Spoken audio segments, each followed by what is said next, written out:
Good afternoon, everyone. Thank you for joining us today for our latest program in support of our Fake News Campus Common Readings. My name is Brian Beecher. I'm the Director of the Library and Learning Commons. And on behalf of GRCC, I'd like to welcome you here today to our wonderful Library and Learning Commons. It is my pleasure today to introduce Angie Oehrli as our guest speaker. Angie is Learning Librarian at the University of Michigan Libraries in Ann Arbor.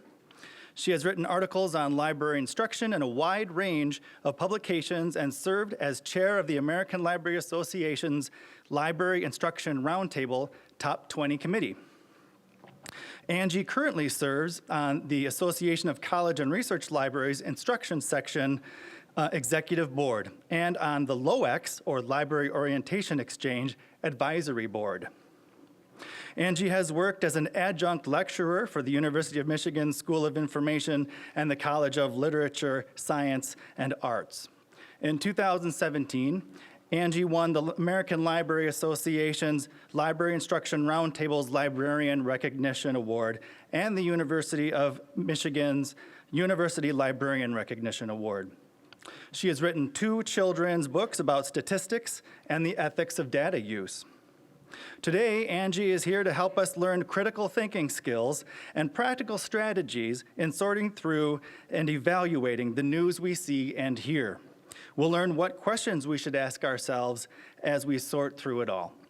Today's presentation is entitled Fake News, Lies, and Propaganda, How to Sort Fact from Fiction. So without further ado, please join me in giving a warm welcome to Angie Oehrli. Thank you, Angie.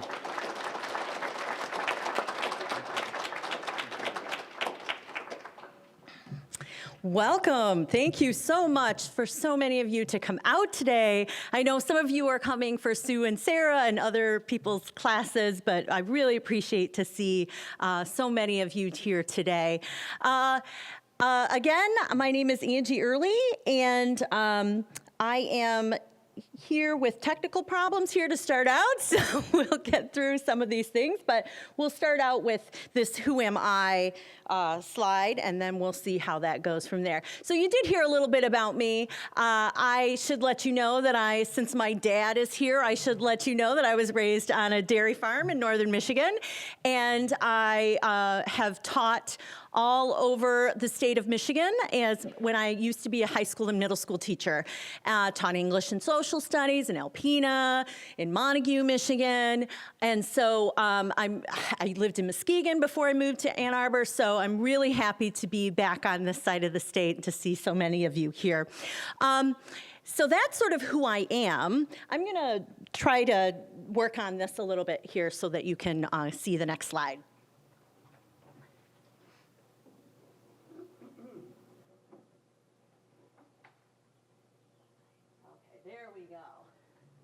Great. So why am I here? We got the big questions first, right? Who am I? Why am I here? Well, the reason I'm here is because starting last year at the University of Michigan, I started teaching a class with this same exact title.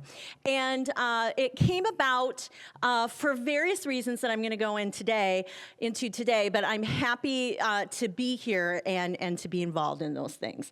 The class that I taught was just a 7-week course. I don't know how that works here for mini courses or if you have that options at Grand Rapids Community College, but it was met 2 hours a week. It was only for 1 credit. Some courses we just have where you can get credit or not credit, but this was a graded course for students who were sophomores or above, and it was really lab-based, where we actually did stuff, right? We practiced what we were talking about in class. So the reason I came is because this has generated a lot of interest from people about actually having a class that is about fake news. And so as the word has gotten out about that, more and more people like the folks, your wonderful librarians here at GRCC have reached out to me and said, come on, let's talk about some of these issues. It's a really important issue right now.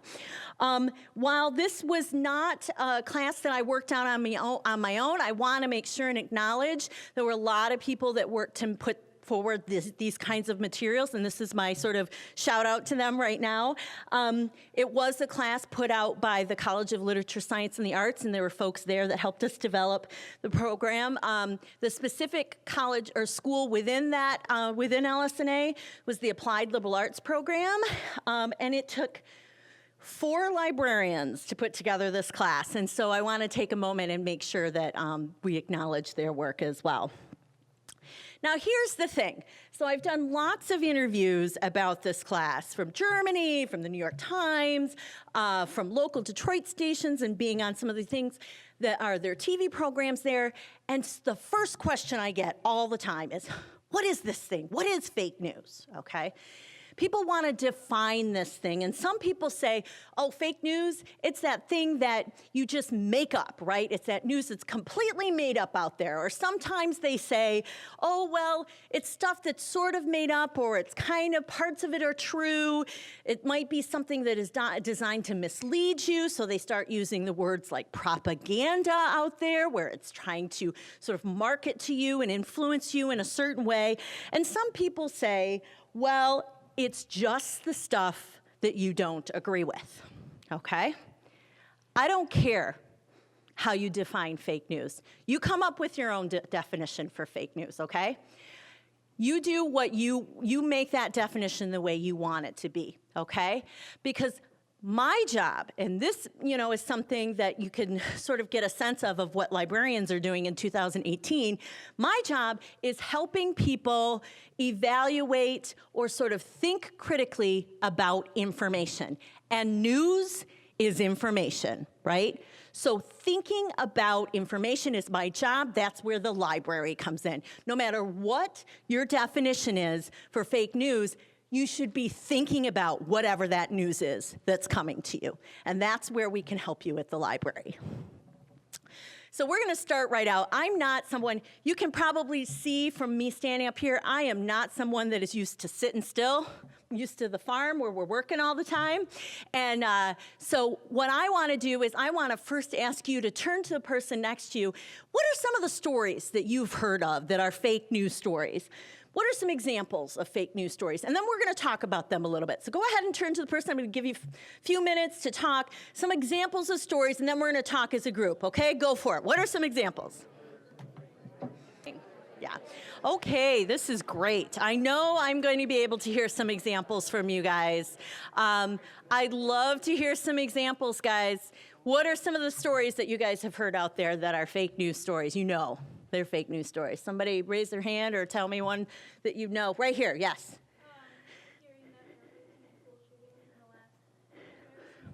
The year, that's right. Have you guys looked at the actual statistics? So that fits right into my wheelhouse. I don't know if you heard in my introduction that I've written 2 children's books about statistics and the ethics of statistics. So in case you didn't hear her, she's talking about the number of school shootings that have happened, specifically in this story about how many have happened since January. And the key in that story, which is a strategy that you can be thinking about as you're critically thinking about fake news, is how did they define a school shooting, right? Some of these shootings that they were using in the numbers happened at night, not with students involved or students that had been kicked out. It was in the parking lot. What is a shooting? I mean, these are really scary things to talk about in general, but that is one where somebody, didn't make up numbers whole cloth. It's not like they picked a number out of the air and said, this is how many there are, but the definition of what they were talking about. You should always ask yourself, what is being counted? When we see statistics in news stories, we often rely on numbers in so many other situations that we have this innate or inbuilt idea of that numbers don't lie, right? That we rely on that statistical data, and we don't realize that we should be asking questions like, what is being counted? When were they counted? What is the situation here? So that is one example where we've heard the story, and your sort of critical thinking strategy is thinking about the statistics that were being used and asking yourself questions about those statistics. Great example. Thank you for bringing that up. Let's hear a couple more. Yes? Oh my goodness, the celebrity death stuff, right? How many times has Paul McCartney really died, right, since the Beatles were out? And that's just an old school. Maybe you don't even know who the Beatles are, but there's always a situation where we hear about something happening to someone, and then you sort of, and then when somebody really does pass away, you're like, did Tom Petty really die, or what's going on, right? So it really, for stories like that, I always try to think about sort of who's reporting it, right? And how far away are they from Tom Petty or whoever this person is? I would say old school fake news are questions about who's really alive, like Elvis isn't dead, right? Like these are questions around our culture, because we've gotten sort of this celebrity culture. We're really paying attention to those things. And so I would say in those instances, we have to look at how many people are reporting this death and who are. So looking at other stories about this person. But yeah, that's a very common fake news. It doesn't, celebrity, fill in the blank here, whoever. Let's hear another example. Yes, in the back, or in the middle, yes.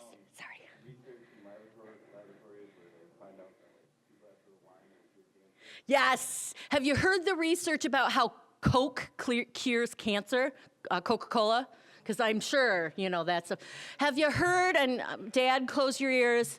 Have you heard the chocolate milk research, about the chocolate milk research? My students for this class loved this example of fake news. The chocolate milk research.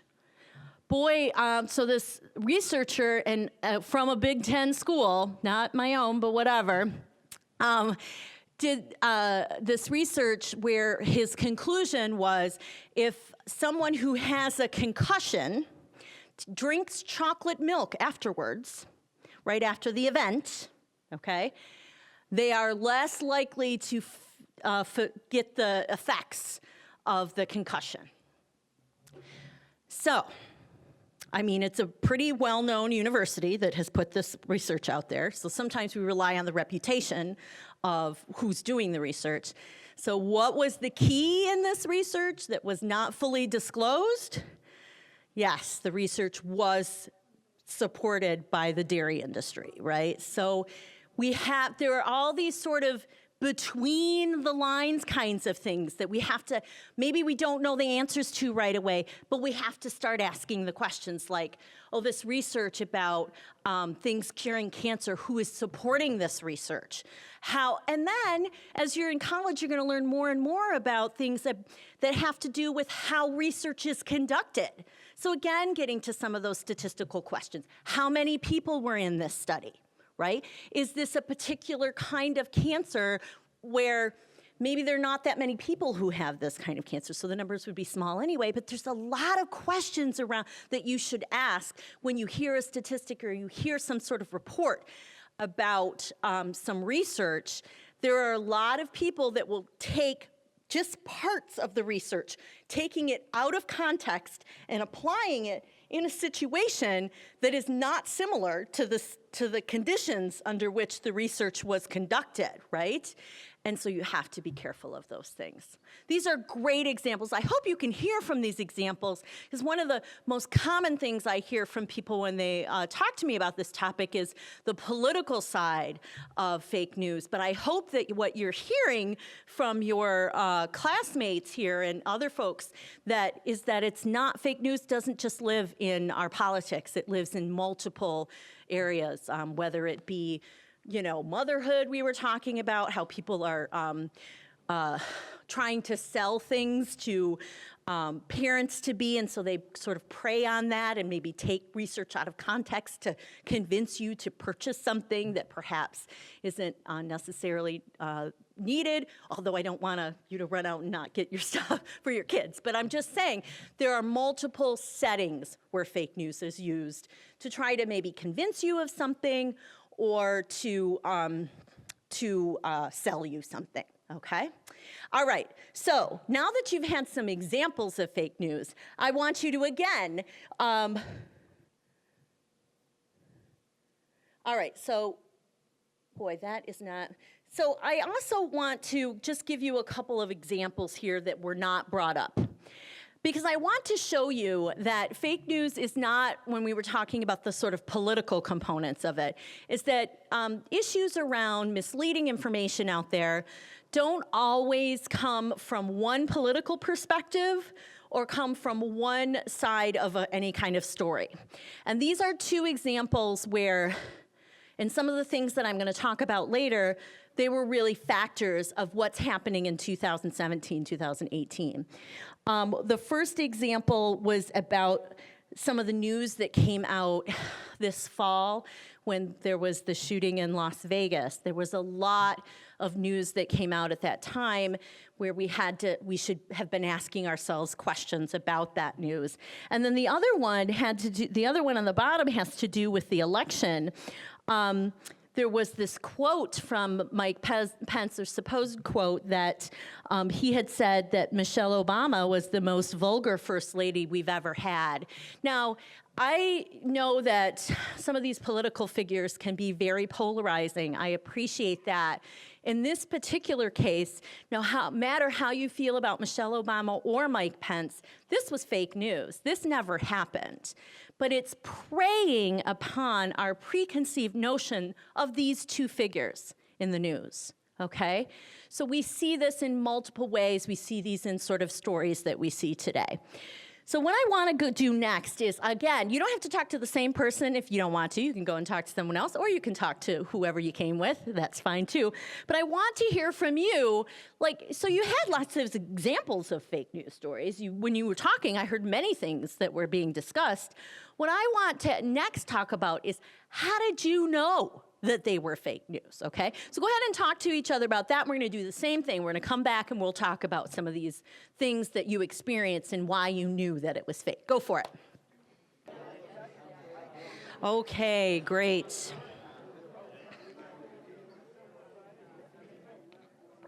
All right. I'm looking forward. I always, when I ask this question of people, I always learn something. So I love these talks because I get to learn stuff from you as well.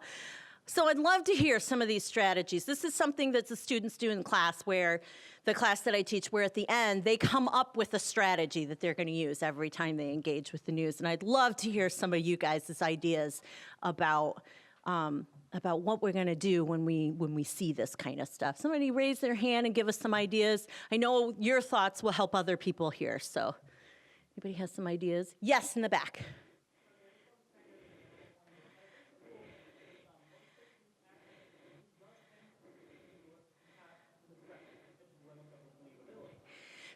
So sometimes people have sort of a gut reaction. They're like, there's no way that can be true. Is that what you're saying? Yeah. Oh, dear.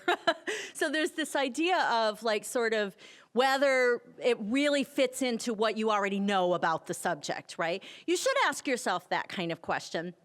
I would say be careful, because we are finding, because of the sort of what we like to call the ubiquity or the sort of expansiveness of everything that's out there for the news, we are sort of uncovering stories that we never thought we would ever see before.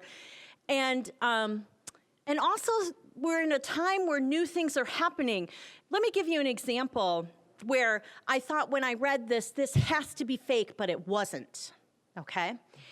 And it was the story, and perhaps, and I'm not saying this is one political side or another, but I heard a story that there was going to be a military march in Washington, D.C., where people, much like what we used to see in Nazi Germany and some of these other totalitarian countries, where our military was going to be on display, and tanks and people marching through Washington, D.C., and my preconceived notion was that that kind of thing didn't really happen in our country. We didn't really do those kinds of things. I was really surprised that there was conversation about that. Even though the story was being reported in what some people really consider reputable source places. So I actually went to, and I have some suggestions for you later on about sites where you can go where they're trying to do fact checking about different kinds of stories. And I actually did go to one of those sites because I thought there's no way that we are having this, that we would do this, and it was a true story. So I would say, sometimes we are surprised at what happens in the news, and then sometimes we are, even my students who were, from what I saw in the beginning of class, were quite critical of the news and were able to see things pretty straightforward. Almost all of those students had a moment like you're describing where they believed something that actually was not true. So the other direction of that as well. All right, what are some of the other things? Yes, Leslie. Yes.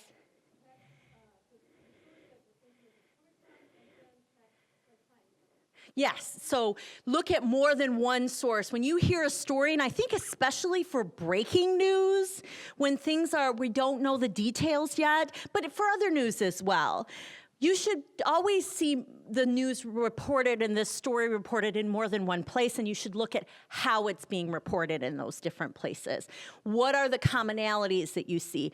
In the age that we're living in, these public figures and public organizations have public relations committees, public relations people, marketing people, so they're releasing press releases,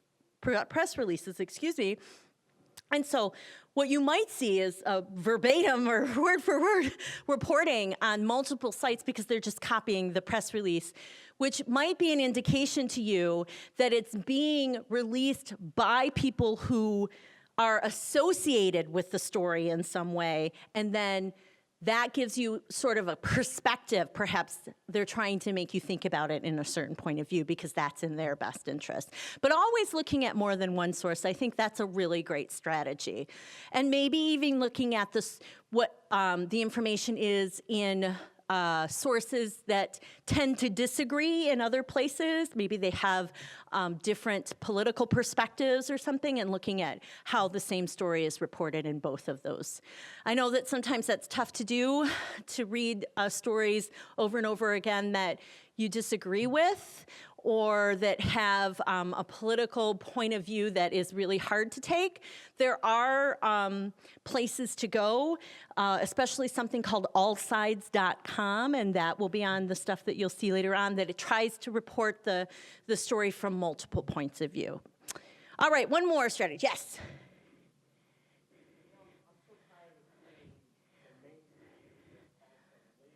Okay.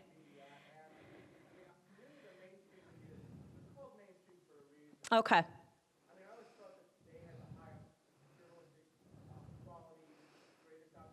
Okay. Okay.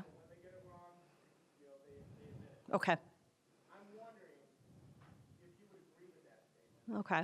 Or if you think that the highest quality journalism and the greatest objectivity can be found outside of the mainstream media. Okay.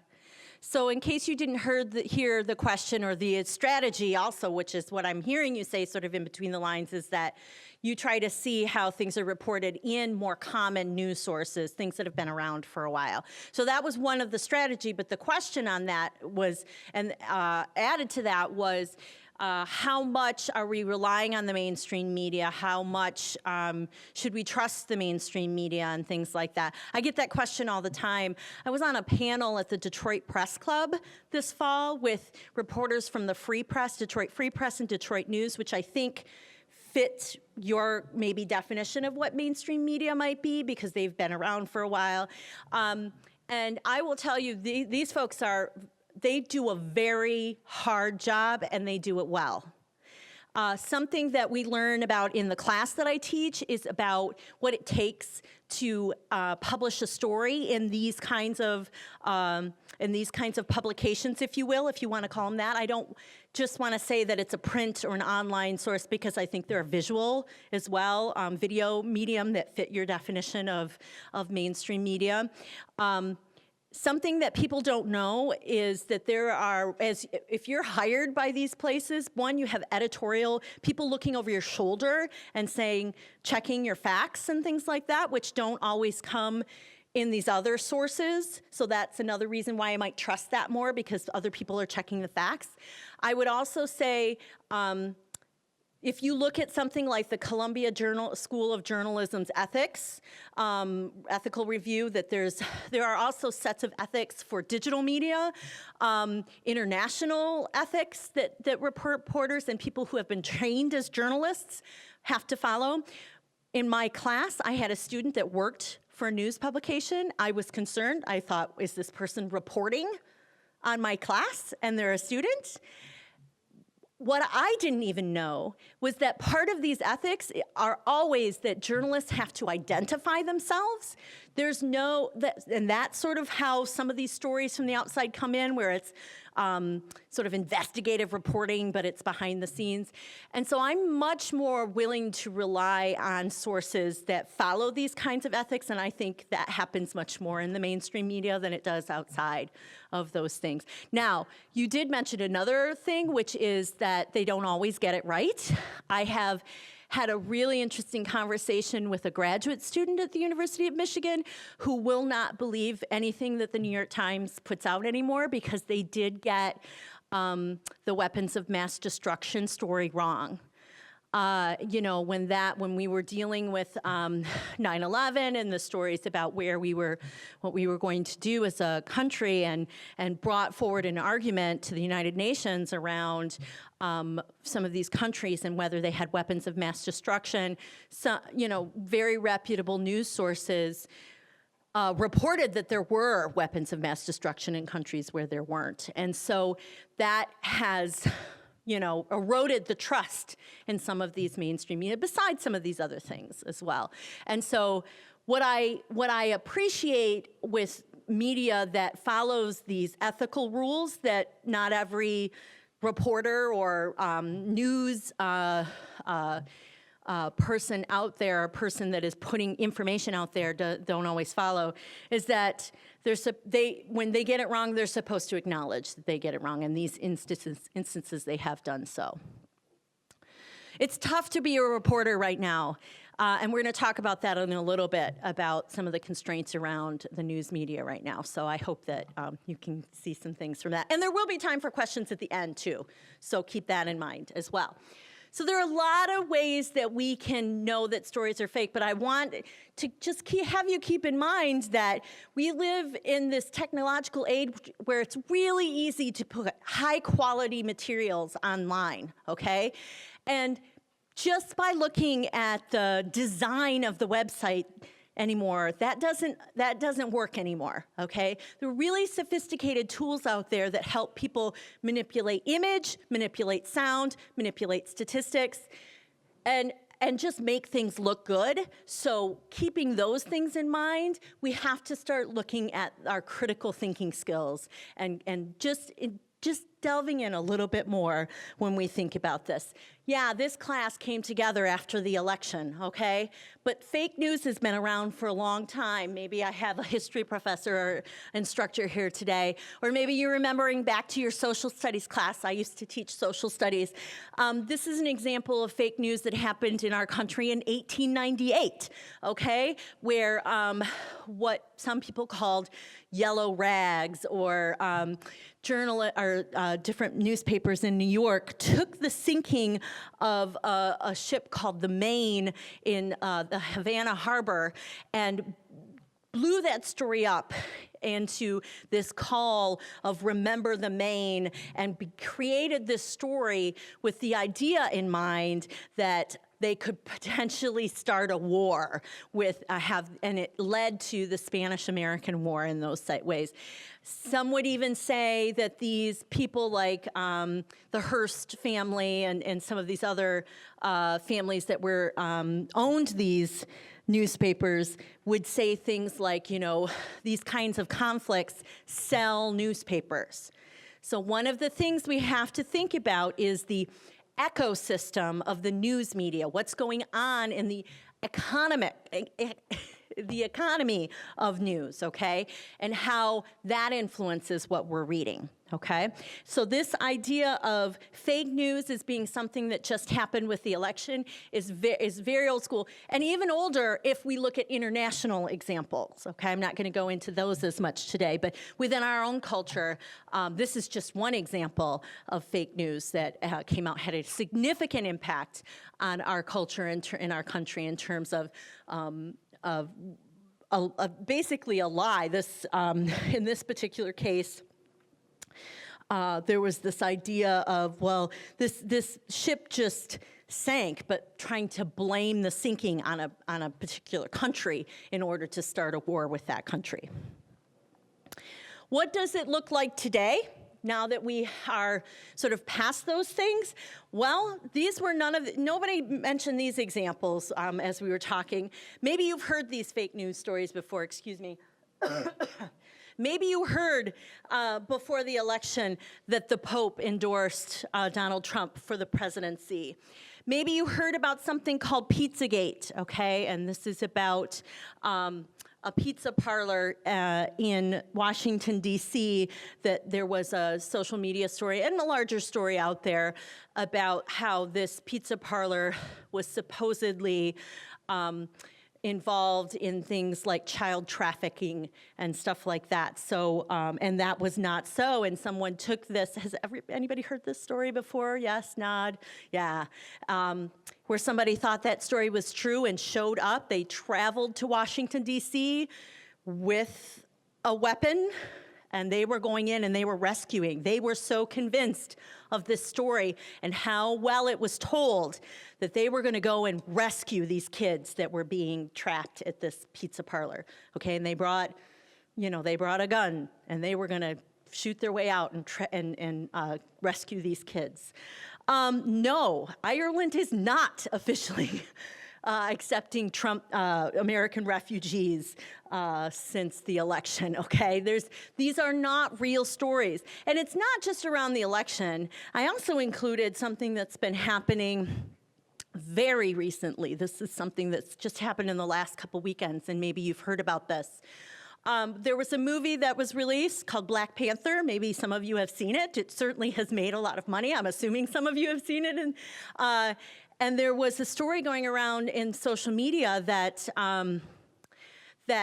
black folks were assaulting white folks at these showings, okay?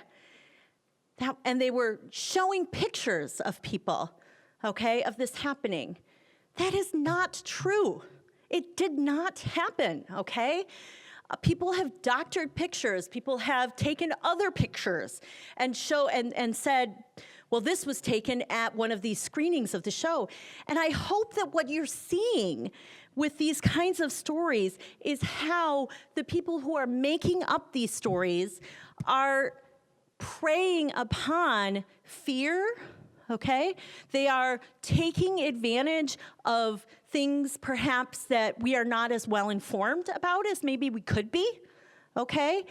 And they are using those things to create divisions between folks in our communities and cultures, okay?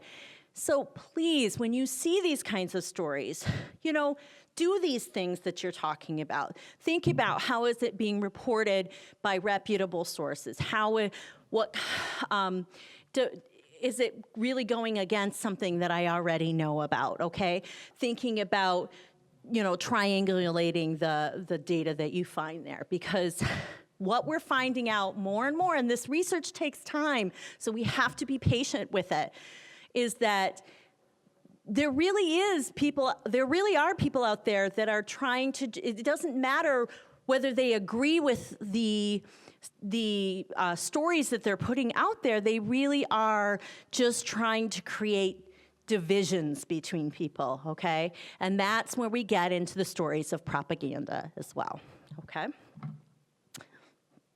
Now, when we look at stories in 2018, the difference between that and 1898 is now we have Twitter, Instagram, Facebook, all of these different more quicker ways of communicating with one another. So when we look at how these things are happening in 2018, I brought up a couple of different, one is a tweet, I think they're both tweets actually, stories that have come out and examples, and perhaps you've heard of these examples before. The story on the left is a picture, if you can't see, is a picture of the football team from Army, the Army football team, kneeling on a football field. And you're probably aware of some of the controversy around people and how they're responding during the national anthem at sporting events. This picture, and I want to read this off of the bottom, it says,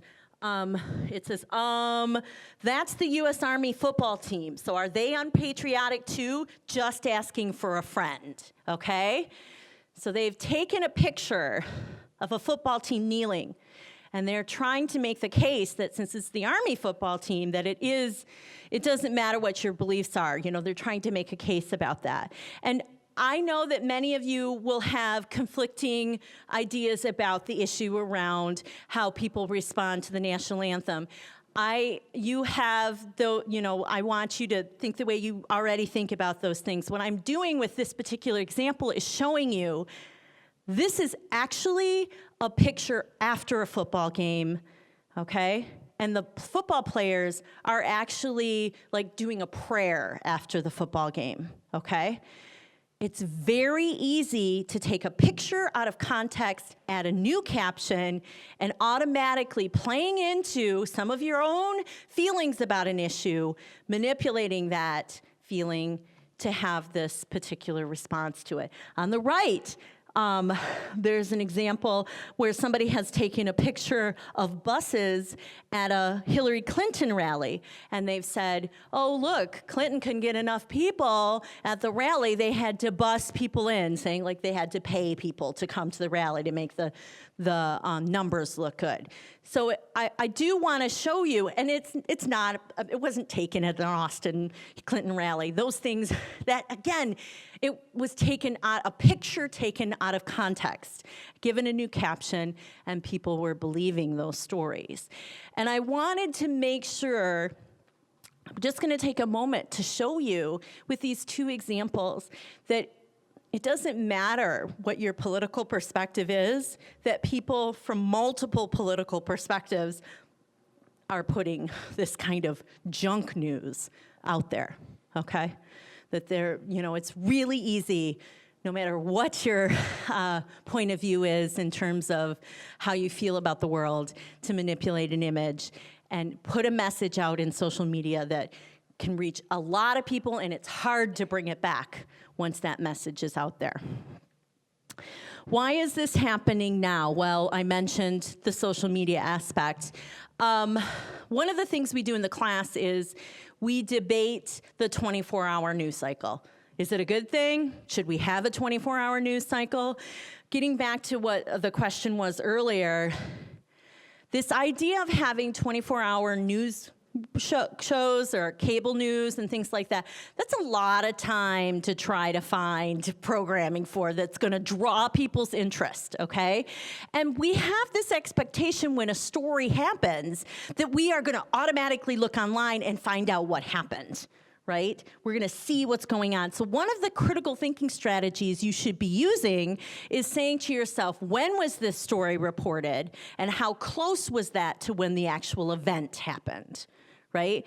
Because sometimes it's just impossible to know what actually happened when it's happening, especially if you're from outside of the story, okay? And this happens over and over again.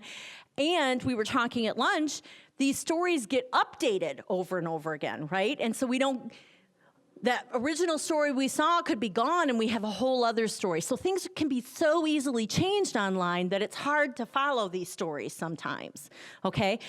So the 24-hour news pressure to fill all of this information, all this time to sell ad space, to, do all of these things, it's really important for these news organizations, they feel, to be able to make money, to fill up time, and so they're creating content in that way. And then as a news consumer, we are expecting information 24 hours and certainly immediately after something happens. Another thing that I have up here is what I call the democratization of news production. It's really easy to put stuff online, right? It used to be, it was hard to publish a newspaper. You had to go through a lot of things to be a journalist. Now, in the democracy that we have now, it's translated even to our online environment, that we can easily see points of view from lots of different people. And so what happens with that is because our democracy has sort of bled into these other areas and made that easier, it's required us now to put the effort into the other side of it, and that is the consuming of it. So the production of it is easier, and now it's requiring more of us as to become informed citizens. We have to start thinking more deeply and not just accepting what we read, okay? And so with that sort of process, you know, these stories maybe are not what we call vetted or fact-checked as much as they used to be. It's putting more responsibility on the news consumer, on all of us, to engage with the news and think more critically about it. And I mentioned the technological advances. So not just in the production of the news, but the dissemination of the news. Maybe you've been following the research about how Twitter in particular, how easy it is to manipulate things in Twitter to make tweets get spread much more quickly, and people uptick it, bring something up in Reddit, you know, all kinds of things. It's much easier to start doing those things. We want open source products where people can use this code and do really interesting things with it. But people on the other side of that are using that kind of code to start making this news spread more rapidly, right? Going viral. And then, you know, again, requiring more of us to combat that news. I mentioned a little bit about the economy of the internet in terms of the 24-hour news cycle. I just want to reiterate how difficult it is when you do not rely on subscriptions as much anymore from the news production side of things. They used to be able to rely much more on how people would buy their content, when now information is free, right? We can find so much information free out there. Now they have to try to sell ad space more, which they had to do before, but in terms of trying to think that through, that could influence, like if you write a headline that's a little more inflammatory to get people to your site, and then you can get that ad content a little bit more. One thing I like to talk about with the class is the blurred line between fact and opinion. So we used to have newspapers where there was an editorial section, and you knew if you were reading that section that that's where the opinions were, right? And now things are all sort of mixed together, right?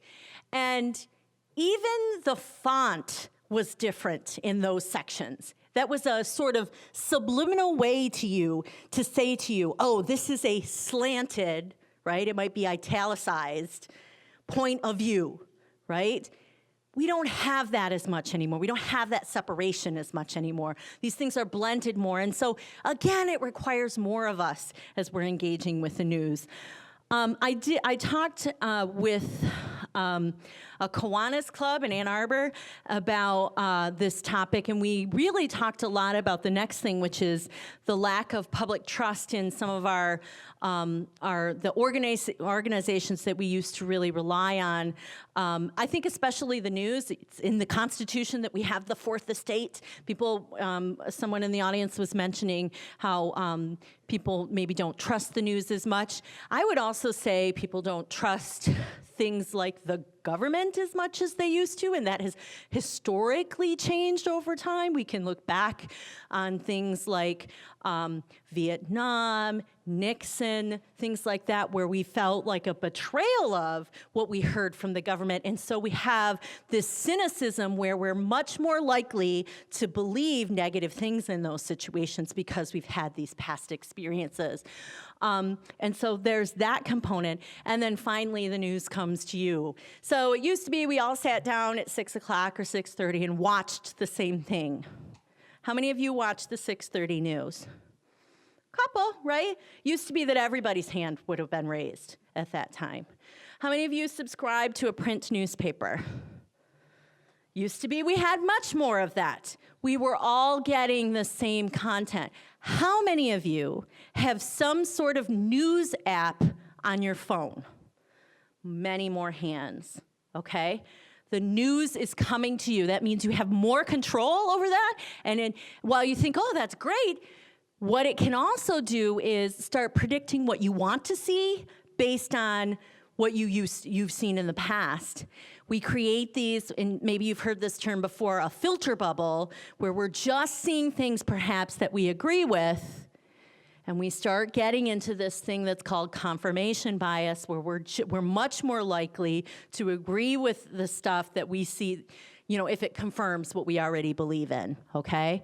And so that news coming to you instead of you coming to the news and we're all sort of seeing maybe just one part of the news, that has influenced why it seems like we have more of this situation now. Now,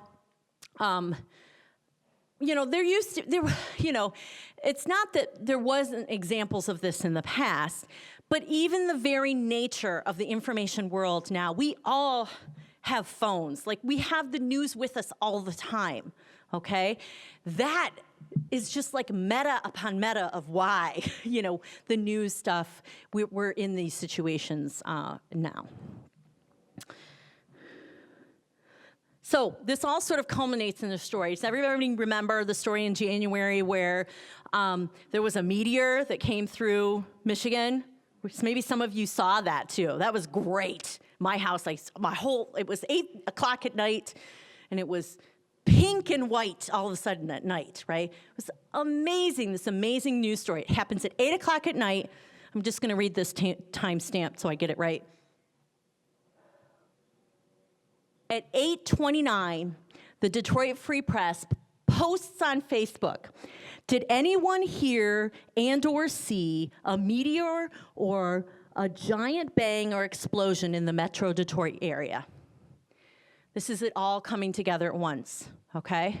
Detroit Free Press is reaching out to you and saying, we're not gonna report on it, we're gonna crowdsource this report. Okay, we're gonna get the story from everybody else. We're gonna rely on what people saw. We're gonna put the story out there on Facebook. Maybe not, they did print things about it and they did, you know, report later on it. But it sort of all came together in a very recent example. That is not something that you would have seen from these New York journalists in 1898. They did not put a call out to anybody in Havana about what they saw, okay? And then report on it that way or make it that way. So it's really interesting how the way we're like asking the public now to write the story, which is really interesting. So now what do we do? Well, this is it. This is another sort of thing that I want you to think about. There are a lot of strategies out there. I've got some of my fellow librarians here that are gonna help me out. There are a lot of tools out there, guys, that are trying to help you figure out how you're gonna engage with the news, okay? And I'm gonna show you a couple, and I've got them on the screen, and I've got bigger ones here, but I know it's hard to see this, so I actually made some handouts for you. And so you got something to take away from this talk, something concrete, something you can like really think about. We're actually gonna look at two of these, I don't know, I call them tools. They're really like strategies or research and things like that that people have put together. We're gonna look at these. What's being handed out to you now has two sides to it. One side of the page has these two images on them, okay? One in particular, people are saying this is something you should use when you're reading or watching the news, okay? You should use this tool, if you will, picture, whatever, to understand the news. My question for you is, how might you use these two images? All right, and the questions are also written on the sheet that I've given you. When you're reading or writing or reading or watching the news, how might you in particular use these two images? And what are the advantages and disadvantages of these tools, if you will? Okay, so go ahead and look at them. Go ahead and talk with each. It's going to take a moment for you to kind of look through it. There's a lot of information on these two images, okay? But I want you to look at the two images and think about how they would help you. Okay? And then also maybe like, well, let's be careful. You know, what would be the disadvantage of relying on this? Okay? I'm going to give you a couple minutes. You're going to talk with each other once you've read through it a little bit, and then we're going to talk as a group. Got it? Go for it. All right, let's talk a little bit about what you're seeing. I know it's a little hard to see, and I understand some people have to get to class. That's fine. All right, so what do we think? How might you use these things? When would you use them? What kind of situation would you be in where you'd be like, oh, this would help me? Somebody raise their hand and let me know, like, oh, this might work. What might I find out from using this? Yes.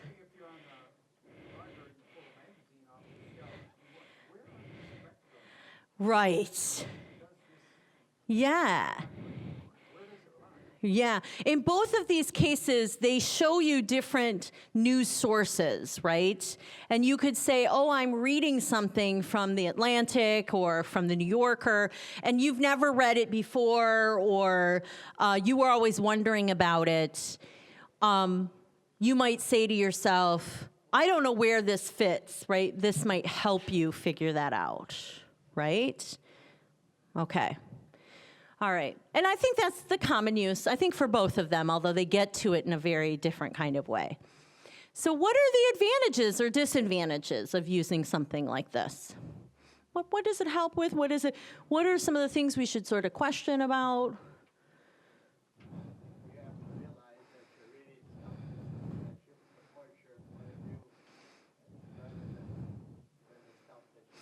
You might find out as you're reading this that you're just reading stuff that goes into that confirmation thing. And you'll be like, oh, yeah, now I see.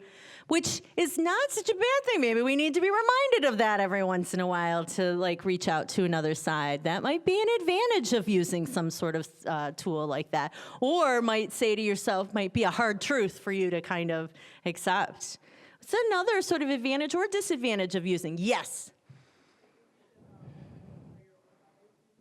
Okay.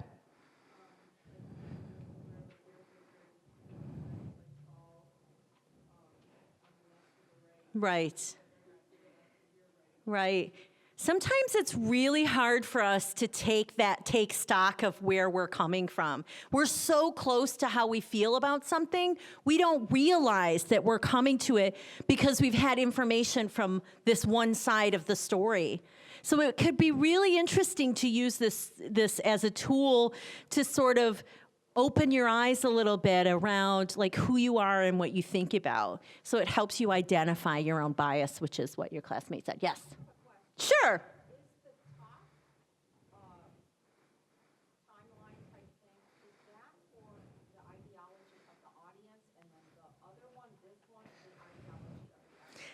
Okay, so that is a question you should be asking yourself for sure. So the question was, in case you didn't hear it, is the top one about the ideology of the readers of this particular material, and is the bottom the ideology of the organization?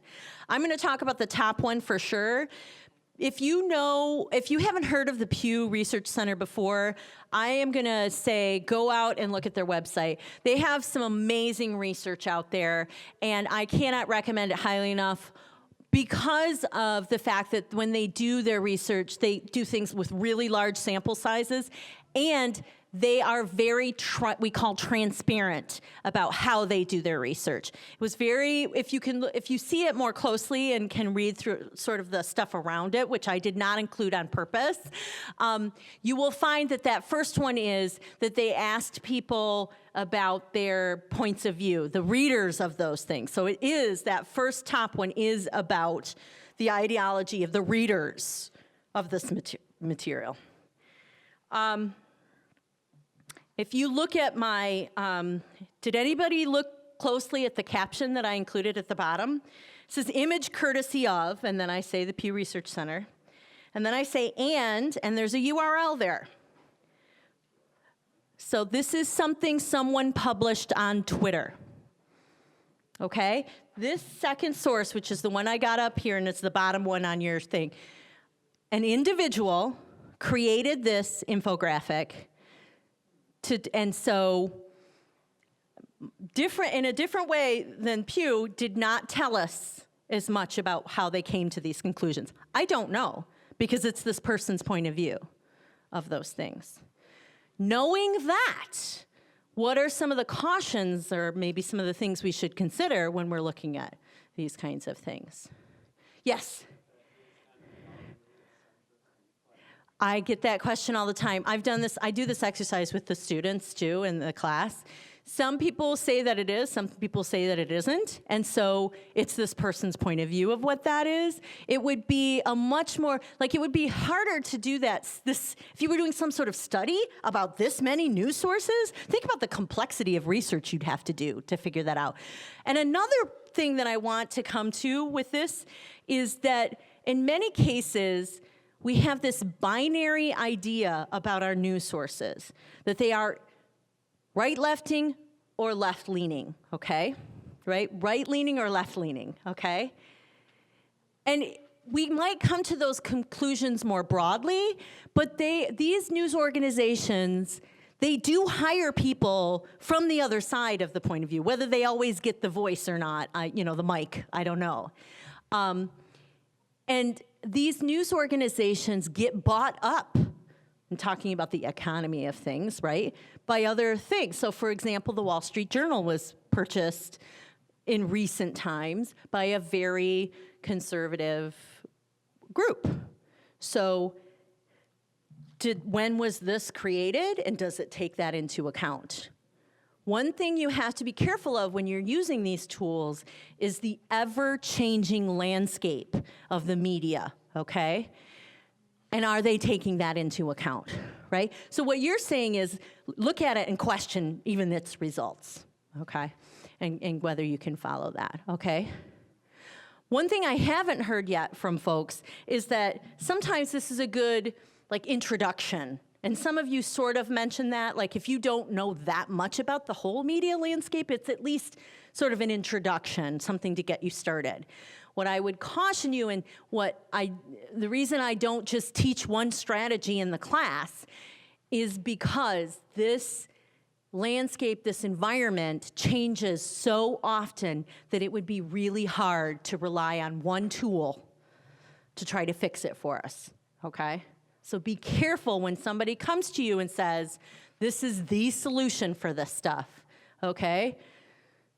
Especially when we talk about social media and how things are changing all the time, right? We were just talking at lunch about the fate of Snapchat, right? Kylie Jenner snaps something and the stock goes way down. Can we even rely on Snapchat anymore, right? These things change so often. We have to be careful of relying on these kinds of tools that are trying to some of them are online too, where they, you go in and you put something in and then it tries to tell you whether it's true or false. Please be careful of those things, okay? Don't turn your thinking over to something else. Use what you have and sort of critically think about it. So these are some examples of tools that are out there. I'm not saying they're good or bad, okay? Some of them are very good. This one on the left, How to Spot Fake News, was put together by an international library organization, okay? Very much what it does, I've been very happy with in other situations. Facebook put together some strategy things out there. I mean, Huffington Post has put something out there about how to engage with the news, okay? They're a great place to start. And many of them are based on questions, right? But when I had the students, so one of the things they do early on in the class is they take one of these things and I give them a news story and I say, okay, use this strategy to tell whether this story is fake or not, because this is sort of steps you should take whenever you're. And they'll say, oh, well, this said that I'm supposed to look at the date on the news story. This news story didn't have a date, so that didn't really help me very much. Wait a minute. It doesn't have a date on it. That should be something you should, like the strategy should be, oh, it doesn't have a date. That's a red flag for me. Like, why doesn't it have a date, right? Is it talking about something that is really current right now, or is it older and it's using a whole other sort of set of criteria to evaluate what it's doing? You know, be careful of those things. So again, they're a good start, but figure out what works for you and consider sort of these things. Because everyone is entitled to their own opinion, okay? This is a great quote from Senator Patrick Moynihan. Everybody's entitled to their own opinion about things, but they're not entitled to their own facts, okay? We all are sort of need to come to sort of an understanding of that point of view, okay? I'm not trying to change your opinion about how you think about a particular issue. What I want you to do is to come to it with facts and come to your conclusions based on something that you've asked questions around how they've created these statistics, right? How did they come up? Who are they asking? You know, consider those critical thinking points as you're coming to those things. What can you do? Well, I have some great suggestions on the other side of the handout, okay? Some of you have mentioned this, especially when we were talking about the stuff at the beginning of the presentation around how you knew something was fake. And so intentionally and purposely reading stuff from the other point of view. I know that's hard for some of you. I appreciate that. You know, we get really close to some of these stories, and it can be really hard to read things all the time that you disagree with, but stick your toe in, see some of this. We've mentioned consulting multiple sources, checked facts or quotes, and I have especially Snopes.com mentioned at the bottom about some of the tools that you can use. Critically evaluate sources. So we were talking about statistics. That means asking questions. Why? Is this really a left-leaning source? What is this measuring? How did they come to this conclusion? What aren't they considering? And that was one of the most difficult things that the students from the class struck. They would say to me, because I would say, what is not reported in the news is just as important as what is reported in the news. And a student turned to me when I said that in class because they were struggling when I was giving them some critical thinking things to do, some examples. And they said, Angie, how am I supposed to know what's not in the news, right? It's hard to know what you don't know. And so when you start reading from multiple sources, then you can start getting these points of view. And I would say having conversations with people, which I know is another really difficult thing to do when you disagree with one another about these things. But trying to come to some sort of understanding of why someone might have a particular point of view, okay? That's when you can start engaging maybe more with the facts, okay? When you get to a point where, you know, you are discussing a particular political figure or something, and then these same sort of, you get to that same shared understanding of facts, it may boil down to the fact that you just don't like this person or you do like this person. But you have to get to that point, right? You have to get to that point. And getting to the same facts is something that you can do, right? You can ask each other these questions. Okay, they said this many school shootings. Let's talk about that. Well, then what is the number? And is it fair to just do something for 2 months? Like, you know, things like that. You can start having those conversations. We talked about how some of these tools can help you recognize your own point of view and how difficult that can be sometimes. You know, I talked to a reporter about bias in reporting. And they said some really interesting things about how a report is a report. Like,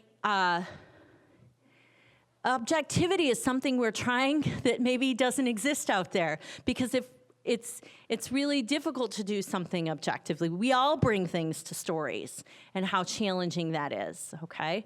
So keeping that in mind, that at least when you're reading something, you know that you're reading it through that kind of lens. And don't make yourself a target, right? And what I mean by that is get outside your comfort zone every once in a while, right? Get outside those filter bubbles. I know it's really easy to unfriend or block somebody in Twitter, right? And sometimes we have to do that for our own self-care, for our relationships and things like that, keeping that in mind. But it's really easy if you keep reading something from just one point of view to start believing things that perhaps you shouldn't be. And then finally, and this is a big one, and we really try to emphasize this, if you have any question about the validity of that source, don't be part of the problem. Don't share it. It's really easy to read a headline and go, oh my gosh, share, right, in Facebook. It's really easy to do that. I know that we have these great opportunities with the technology that we have today about finding out what's happening in the world. I love that I can read something from the BBC, and I can read something from the Middle East. I can get a news story from an international point of view as well as within the US and see those things. But boy, I better be careful about sharing that story. So I have to work a little harder in sort of thinking about it before I share it, because it's so easy to share it without thinking about it. So I gave some tools here at the bottom. I want to make sure I leave some time for questions at the end. So at the bottom of your handout, I have this section about tools you can use. This is an image of something we've created at the University of Michigan, and we've gotten some great feedback from people all over the country where they've said, this is great because it's about not just a binary way of thinking about it, it's about the questions you should ask as you're reading the news. I want to put a huge plug in, though, that, because some of these resources that are listed on the webpage at U of M are resources that are only available to students at U of M, but you're covered, okay? Because GRCC has created something like this, too. I'm getting thumbs up from my fellow librarians in the back. Yes, you have something, a fake news research guide here that you can use at GRCC too, and I highly encourage, I bet if you Google GRCC fake news research guide, something like that, you won't just get the news about today's event, but you'll also find the web pages that have been created for you where they are helping you sort through these issues, okay? There are places to go to see something. So there's something called allsides.com, and it's where they take stories and they show you typical news sources. They pull news sources from the left, from the right, from the middle, how they've identified them. Don't get me wrong, left, right, in the middle, and looked at the stories around that. I didn't mention this, but there's also something called blue feed, red feed. And this is a Facebook thing where if you go to Blue Feed, Red Feed, they will show you a Facebook timeline of someone who is typically left-leaning or typically right-leaning in particular subjects. So first you say, okay, I want to look at issues around gun violence in the US. I click on that, and then you can look at a blue Facebook feed of what could be what people who have a particular point of view would be seeing in their Facebook feed.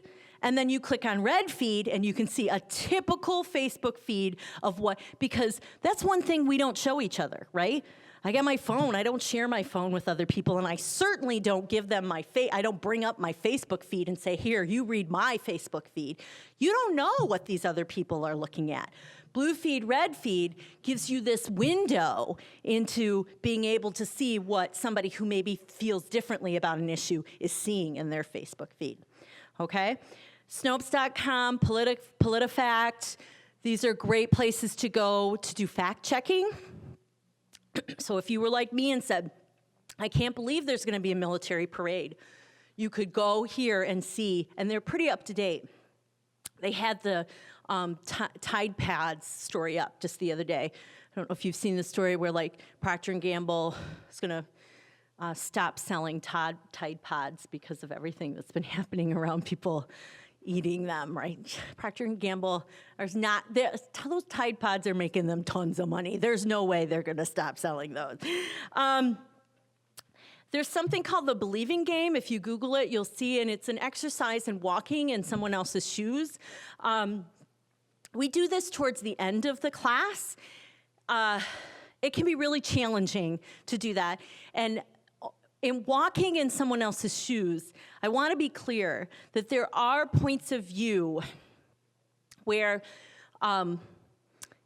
it's not that you are accepting something that, if we're talking about things in terms of really things that in our culture are not acceptable, okay? We know free speech is something we care about, but free speech is not that someone can say fire in a crowded, right, in a crowded movie theater, okay?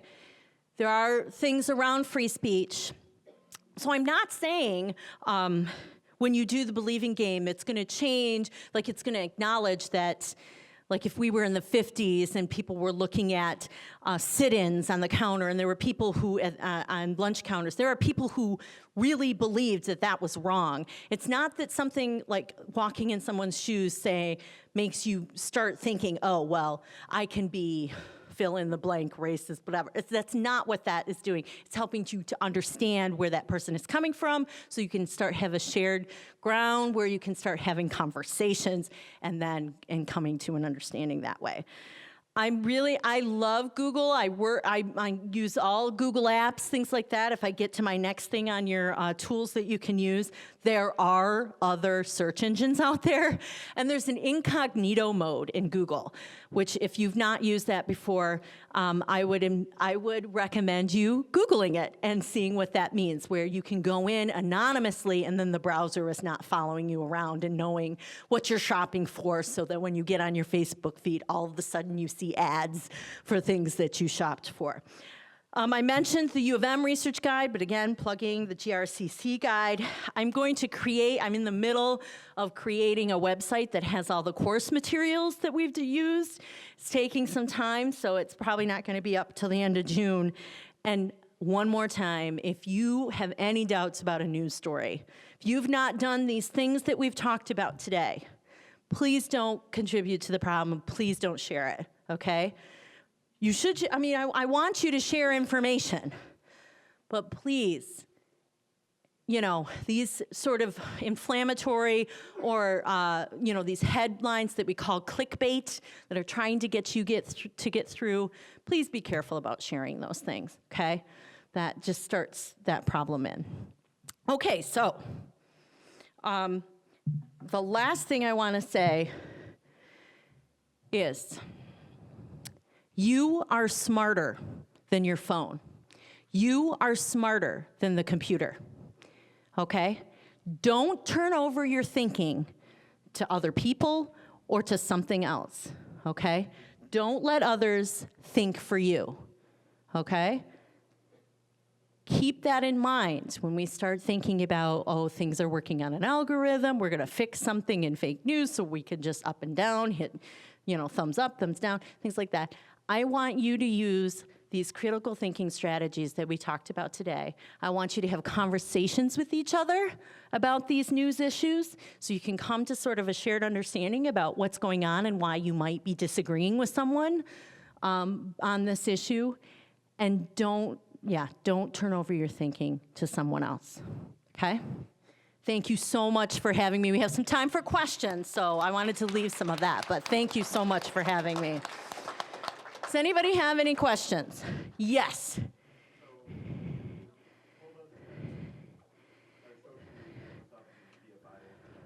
Yes.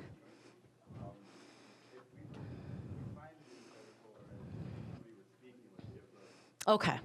Yeah. Yes. Right. Okay. Okay, so the question, in case you didn't hear it, is you're having a conversation with someone or you see something online, how do you engage then and try to come to an understanding? One thing we have to be careful about is sort of our language around that, because sometimes we've gotten to this place where we feel like we know better and we're going to educate these other people about this thing, right? That's fantastic. I'm all for education. Education has done a lot for me. I want us out there engaging in those kinds of conversations. But I think, especially if you go to something like the believing game, where it sort of helps you get to a point where you understand where they got their facts from, because I think questions like why and how, so they believe differently from you, in the issue of, and I'm going to pick a silly example just to lighten the mood.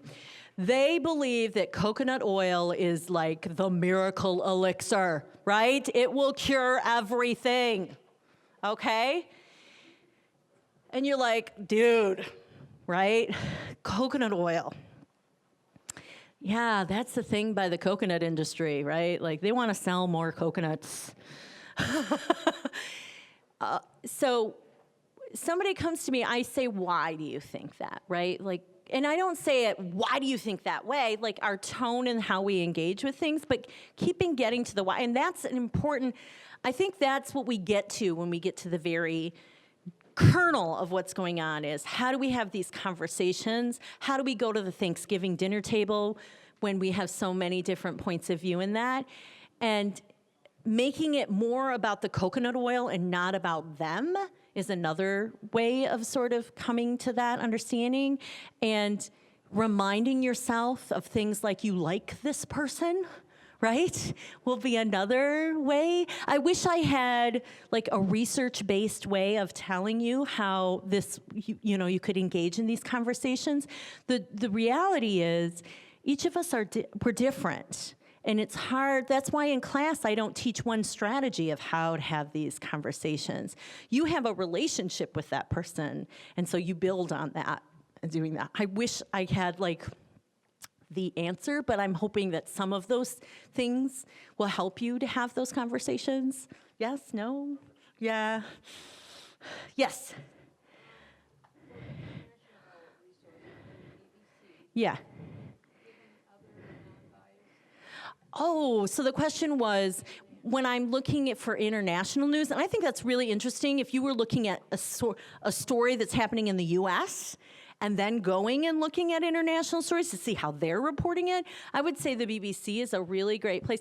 There's other places too that unfortunately they're not in English, and so that's the challenge when we're looking at international sources, to look at Le Monde, Spiegel, some of these other places. You know what students tell me that they look at for international news, which might be interesting for you to hear? Al Jazeera has a news site. And students are telling me one of the first things I do when I do workshops, so not my 7-week class, but just workshops around that, is I ask students, how do they know what's going on in the world? And they start talking about their news apps, and they often mention the Al Jazeera app. So I would say that The Independent is another UK source, The Guardian. But more so the BBC, which is more, to me, like NPR, which, again, some people have a certain idea of, the political perspective of that. I know people have to get to class and stuff, too. I think we have time for one more question.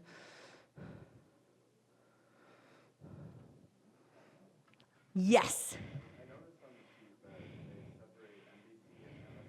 Yes. Yes. Yes.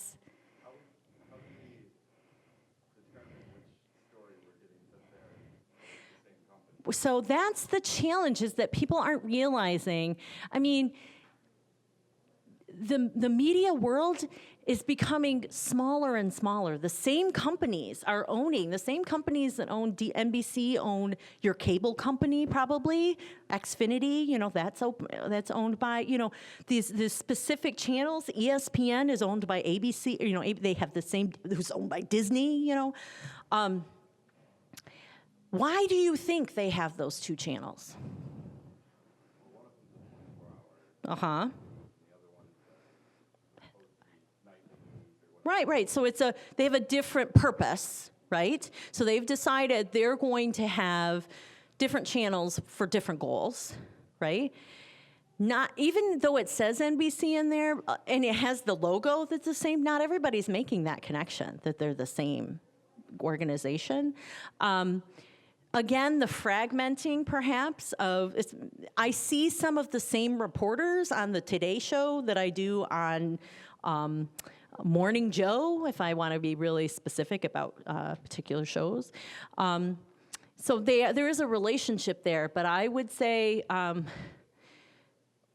if I take your question broader, doing your research about who owns a company is an important thing to do. Like I mentioned, the Wall Street Journal and how that the ownership of that has changed. All right, you guys have been awesome.